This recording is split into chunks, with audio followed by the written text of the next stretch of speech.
Finger drumming has got really popular recently, and this masterclass can be the start of your journey. I'll start by teaching you how to set up your MIDI drum rack, choose your drums, and chop up samples. So we're gonna just make sure all of our hi-hats are in another choke group. I'll cover how to start and record a beat into Ableton and expand your idea and arrangement and effects to make a full track. What I would like to do is add reverb onto the hats. I will show you my live setup. You'll learn how to use Maschine macros and perform effects to automate transitions and create a seamless performance experience.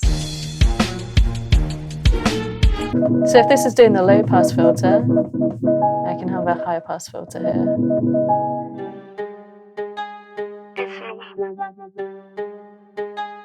It's me. Gnarly music.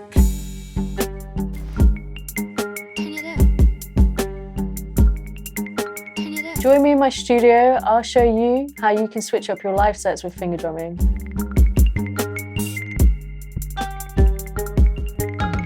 Get creative, find your flow, and make crazy beats.